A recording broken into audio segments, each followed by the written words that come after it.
Hello, నమస్తే. Welcome to BVR TV official. మిత్రులారా, నేను మీ బీవీఆర్ రావుని. ఆ, ఒకసారి తిరుమల పవిత్ర క్షేత్రం యొక్క విశేషాలను ఒకసారి తెలుసుకుందాం మిత్రులారా. మన నక్షత్ర మండలమైన పాలపుంత విష్ణు చక్రాకారంలో ఉంటుంది. ఈ చక్రాకారం యొక్క ఒక అంచులోనిదే సూర్యమండలం అంటారు. మన సూర్యుని వంటి కోట్లాది నక్షత్రాలతో కూడినదే పాలపుంత. ఇందులో మధ్యన ఉన్న మకర రాశిలోని శ్రవణ నక్షత్రం నుండి విష్ణువు భూలోకానికి దిగి వచ్చినట్లు మన పురాణాలు చెబుతున్నాయి.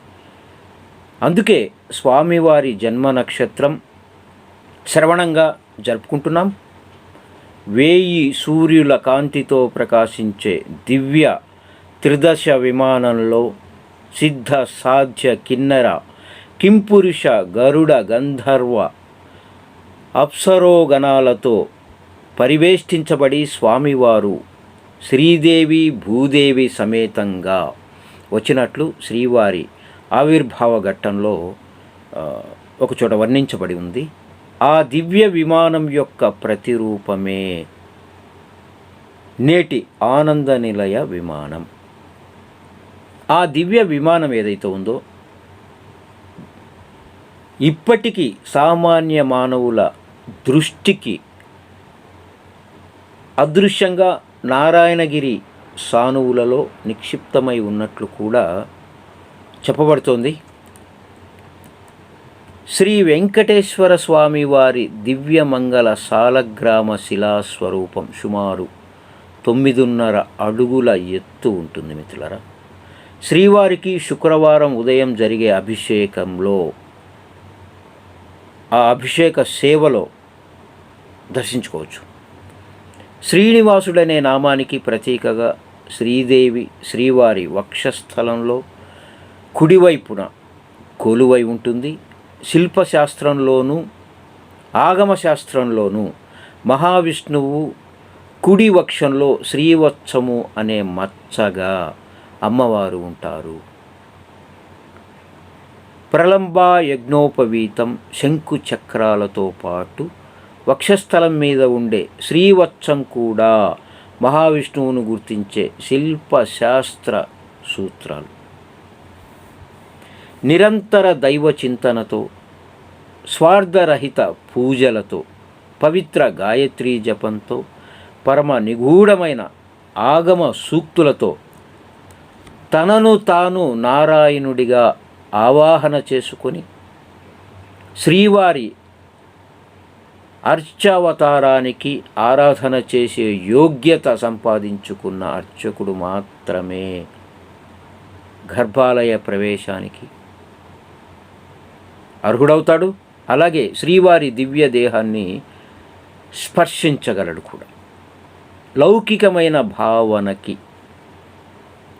అంటే లౌకికమైన ఇలాంటి భావనకి కూడా శ్రీవారి బింబాన్ని మలినపరచి దివ్య తేజస్సును తగ్గించి దైవ సాన్నిధ్యాన్ని భక్తులను అనుభవించలేకుండా చేస్తుంది. ఇది మనం గమనించాలి మిత్రులారా.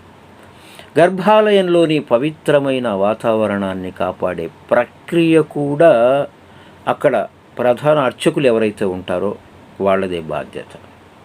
శ్రీవారికి చతుర్భుజాలు ఉన్నాయి. ఇవి కూడా శుక్రవారం అభిషేకంలో దర్శించుకోవచ్చు. తర్వాత చేయబడే విశేష అలంకరణలో పట్టు పీతాంబరాలు, తిరునాభరణాలు, పుష్పాలంకారాలతో శ్రీవారి శంఖ చక్రాలు ఉన్న ఊర్ధ్వ బాహులు 2 పూర్తిగా కప్పబడిపోతాయి. మమేకం శరణం వ్రజ అనే భగవద్గీత వాక్యం రత్నాలతో చెక్కబడి శ్రీవారి వైకుంఠ హస్తం మధ్య సమర్పించబడి ఉంటుంది.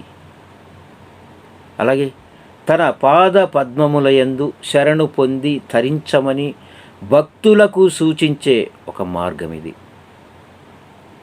అలాగే శ్రీవారి నిజరూప దర్శనం చూడటానికి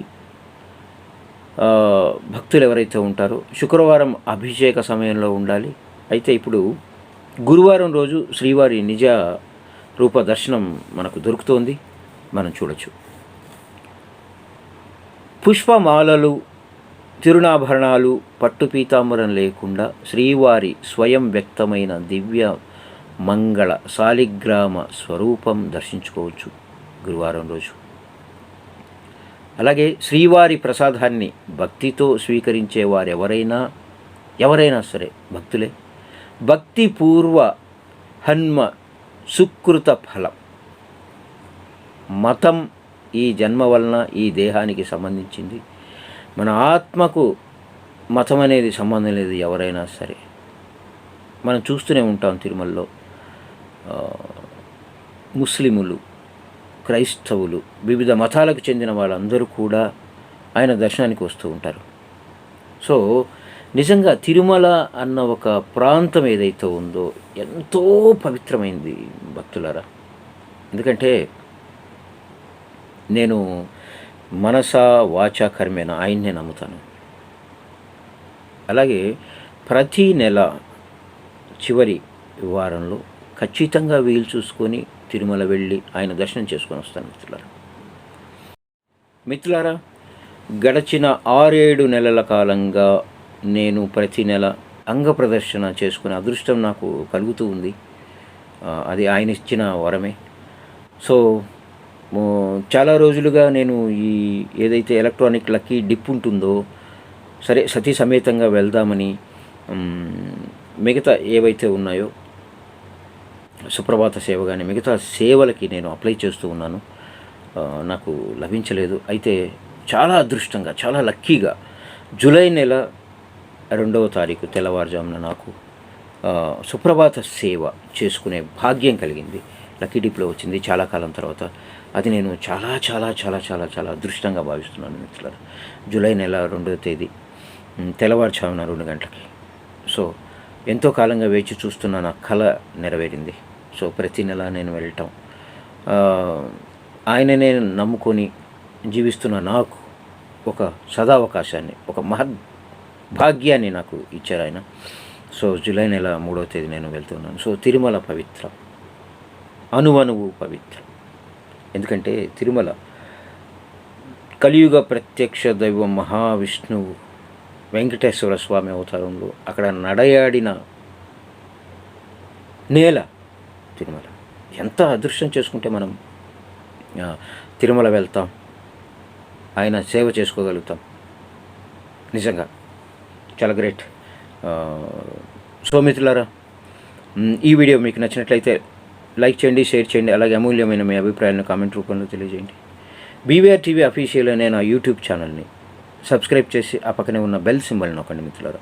మీకు ఇలాంటి మంచి మంచి వీడియోలు అందిస్తూ ఉంటాను. So thank you so much మిత్రులారా. సో మరొకసారి మీ అందరికీ ఆ వెంకటేశ్వరుడి ఆశీర్వాదాలు ఉండాలని కోరుకుంటూ, this is BVR Rao signing off.